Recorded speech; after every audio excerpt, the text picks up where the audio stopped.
अगर इसको हम घर पे रहते ही कर लें तो ज्यादातर 3/4 से ज्यादा पेशेंट्स में 5 से 10% का ऑक्सीजन में इंप्रूवमेंट आ सकता है, जो मेरे हिसाब से आज की तारीख में बहुत बड़ा गेन है और इसको आप स्वयं घर पे कर सकते हैं।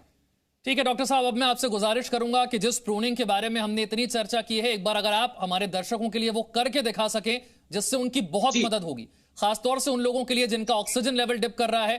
कैसे जब तक ऑक्सीजन सिलेंडर नहीं मिलता, कैसे जब तक अस्पताल में बेड नहीं मिल जाता, अपने मरीज की जान आप कैसे बचाएंगे? अगर आप उनके साथ हैं, आपके घर में कोई कोरोना का मरीज है, कैसे हो प्रोनिंग? ये क्या टेक्निक है? ये कैसे आपकी जान बचाएगी? ऑक्सीजन लेवल कैसे बढ़ाएगी? डॉक्टर अरविंद कुमार। विशाल जी, इसमें हम 3 जगह पर तकिए लगाते हैं और पेशेंट को पेट के बल लिटाते हैं। अब तकिए लगाने की जगह बहुत इंपॉर्टेंट है और पर्पस क्या है।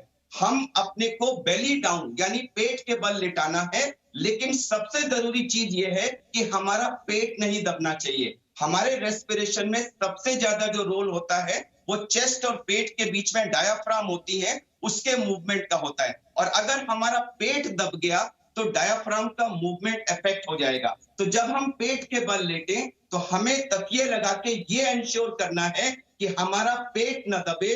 जो हमारा ये हिप बोन है, पेल्विस जिसे कहते हैं, ये पार्ट सपोर्टेड हो तकियों पे, हमारी अपर चेस्ट सपोर्टेड हो तकिए पर, पेट बीच में बेड से ऊपर रहे जिससे पेट का मूवमेंट ठीक रहे। अब आप देखिए, मैंने यहाँ पर 3 जगह पिलो रखे हैं। एक रखा है पिलो पैर की तरफ, एक पिलो है बीच में जिसमें हम 3 या 4 पिलो रख सकते हैं डिपेंडिंग ऑन कि आपका वेट कितना है और आपके पिलो का साइज कितना है, और एक पिलो है चेस्ट की तरफ। अब मैं आपको लेट के दिखाता हूं कि हमारा पेट का हिस्सा नहीं, ये जो नीचे वाला हिस्सा है जिसको हम हिप बोन कहते हैं, ये हिस्सा इस तकिए के ऊपर आना है। तो मैंने इन तकियों को रखा और ये जो नीचे वाला हिस्सा है इसको मैंने इन तकियों के ऊपर रखा, जिससे पेट नहीं दबा है, लेकिन मेरा जो हिप बोन का हिस्सा है वो इन तकियों पे आ गया।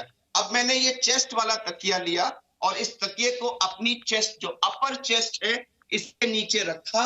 अब देखिए, इस समय मेरी चेस्ट जो है वो इस तकिए पे सपोर्टेड है और मेरा जो हिप बोन है वो इस तकिए पर सपोर्टेड है। इंपॉर्टेंट चीज ये है कि ये करने के बाद आप देख लें, इधर ले आइएगा कैमरा, कि आपका जो एक हाथ है वो आपके पेट के और बेड के बीच में जा रहा है और आपका पेट जो है वो बेड पे नहीं दब रहा है। ये बहुत जरूरी है, आपका पेट किसी तरह से नहीं दबना चाहिए। अब क्वेश्चन ये है कि आप हाथ का क्या करेंगे।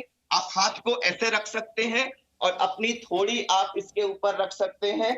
आप सर को इधर कर सकते हैं, सर को इधर कर सकते हैं, या इस तकिए को थोड़ा सा ऐसे खींच करके अपनी थोड़ी को आप इस तकिए के ऊपर रख सकते हैं और हाथ को ऐसे रख सकते हैं। एक हाथ आप ऐसे कर सकते हैं, एक हाथ ऐसे कर सकते हैं, या दोनों हाथ ऐसे कर सकते हैं, या हाथ ऐसे। ये कोई फिक्स्ड पोजीशन नहीं है। इंपॉर्टेंट चीज ये है कि चेस्ट, अपर चेस्ट के नीचे एक तकिया होना चाहिए।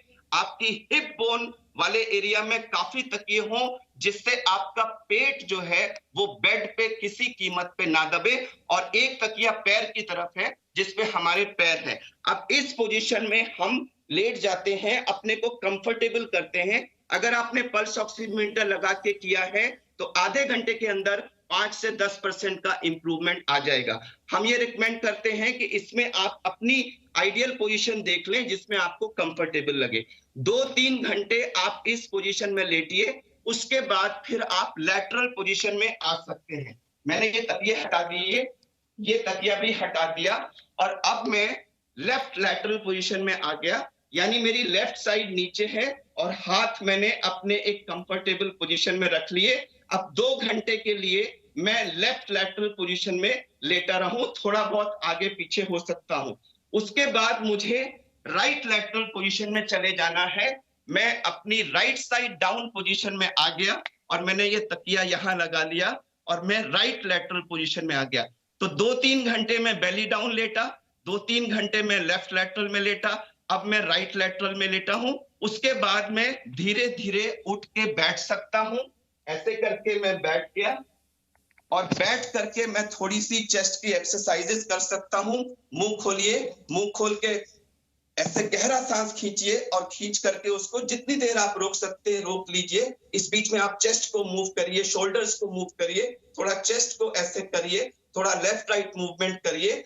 कई बार अगर ऐसे बैठने में दिक्कत हो तो हम लोग कार्डियक पेशेंट्स में यूज करते हैं, आप एक छोटा सा स्टूल रख करके उस पे पिलो रख करके आप ऐसे सपोर्ट लेकर भी बैठ सकते हैं, या आप लेट भी सकते हैं और लेटे लेटे भी आप ये एक्सरसाइज अपने कर सकते हैं। तो 2 घंटे हम बेली डाउन लेटे, 2 घंटे हम लेफ्ट लैटरल में लेटे, 2 घंटे हम राइट लैटरल में लेटे, और 1-2 घंटे हम या तो बैठे या लेटे सीधा बैक के बल, और या फिर हम ऐसे सपोर्ट लेके बैठ सकते हैं। तो ये करने से हमारे लंग्स के अंदर जो ब्लड सप्लाई है वो सारी रीएडजस्ट होती रहती है, और वेंटिलेशन परफ्यूजन का जो मिसमैच है वो मिनिमम होता है, जिससे ऑक्सीजनेशन आइडियल होने की संभावना होती है। किन लोगों को ये नहीं करना है, ये बहुत इंपॉर्टेंट है।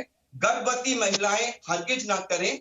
जो लोग बहुत ओबीज हैं, जिनका पेट बहुत आगे है, वो उनका पेट दबेगा, तो वो ना करें। जो हार्ट फेलियर के पेशेंट्स हैं वो ना करें। जिनको कोई स्पाइन की, बैक की प्रॉब्लम है, प्रोलैप्स डिस्क जैसी प्रॉब्लम है, या बैक का ऑपरेशन हो चुका है, या जिनका हिप बोन का या थाई की बोन का कोई फ्रैक्चर हुआ है या उसका ऑपरेशन वगैरह हुआ है, प्लेट वगैरह पड़ी है, तो वो लोग इस पोजीशन को ना इस्तेमाल करें, और खाना खाने के तुरंत बाद भी ये ना करें। तो इन लोगों को छोड़ के बाकी लोग अगर इस पोजीशन में लेटे 2 घंटे 2-3 घंटे belly down, right lateral, left lateral, अपने बैक पे लेटे, थोड़ी देर बैठे, स्टूल पे लेकर के ऐसे सपोर्ट कर लिया, बीच बीच में थोड़ा सा चेस्ट को ऐसे टैप कर लीजिए। अगर आपको बहुत खांसी आ रही है तो आप नेबुलाइजर ले लीजिए, उसमें कोई स्टेरॉइड सोल्यूशन डाल के उसको नेबुलाइज कर ले दिन में 3-4 बार, और बीच बीच में अपने चेस्ट का मूवमेंट करते रहे। जब भी संभव हो तो गहरा सांस खींच करके थोड़ी देर उसको रोकने की कोशिश करिए। इससे आपके लंग्स के एल्वेलाई पूरे के पूरे फैल जाते हैं और लंग का रिक्रूटमेंट हो जाता है। ये कोई रामबाण नहीं है, लेकिन इन छोटी छोटी चीजों से आपको 5-10% इंप्रूवमेंट जरूर मिलेगा। और एक सेगमेंट, 1% ऑफ पेशेंट्स ऐसा होगा जो शायद ऑक्सीजन की रिक्वायरमेंट हो जाती, लेकिन इतना मात्र करने से उनका ऑक्सीजनेशन अगर 93-94 के आसपास आ गया तो उनको ऑक्सीजन की जरूरत ना पड़े। अगर ऑक्सीजन की जरूरत पड़ी भी है और आपने ये सब क्रियाएं की, तो हो सकता है ऑक्सीजन की रिक्वायरमेंट आपको 5 लीटर की जगह शायद 1-2 लीटर में ही काम चल जाए। तो इस समय जब ऑक्सीजन इतनी प्रेशियस है, बेड्स अवेलेबल नहीं है, तो हम घर पर अपनी ही आप से ये एक्सरसाइज करके अपने सैचुरेशन को 5 से 10% इंप्रूव कर सकते हैं। मैं पुनः कहूंगा कि मैं हरगिज ये नहीं कह रहा हूं कि ये मैजिक बुलेट है, या ये ऑक्सीजन का रिप्लेसमेंट है, या ये वेंटिलेटर का रिप्लेसमेंट है। ये एक साइंटिफिकली प्रूफ तरीका है, जिसका मुझे लगता है आज की तारीख में हर कोरोना का पेशेंट जिसका सैचुरेशन 94 से कम हो रहा है, उसे तुरंत इसे ट्राई करना चाहिए। कुछ लोगों ने ये कहा कि जिसका सैचुरेशन अभी कम नहीं हुआ है, अगर वो भी इसको ट्राई कर ले, मुझे नहीं मालूम कि उनको ये आगे बीमारी होने से रोकेगा कि नहीं, लेकिन इतना जरूर कह सकता हूं कि इससे किसी को कोई नुकसान नहीं होगा। हो सकता है आपकी आने वाली जो ये ऑक्सीजन की प्रॉब्लम थी वो रुक जाए, लेकिन कोई नुकसान नहीं होगा। तो मेरे ख्याल से वो सब लोग जिनको कोई भी ऑक्सीजन की प्रॉब्लम हो रही है कोरोना की वजह से, उनको ये 2-2 घंटे की साइकिल का, सेल्फ प्रोनिंग का पूरा अपना सदुपयोग करना चाहिए। विशाल जी। डॉक्टर अरविंद कुमार, जब आप जैसे एक्सपर्ट्स इतने आसान तरीके से, इतने आसान शब्दों में इतनी महत्वपूर्ण चीज बता रहे हैं, तो हमें पूरा यकीन है कि संक्रमण काल में सही जानकारी अगर लोगों तक पहुंच जाए तो बहुत लोगों की जान बच सकती है। और आज आपने जी न्यूज के माध्यम से हमारे दर्शकों तक यही करने का काम किया। बहुत बहुत शुक्रिया सर आपका।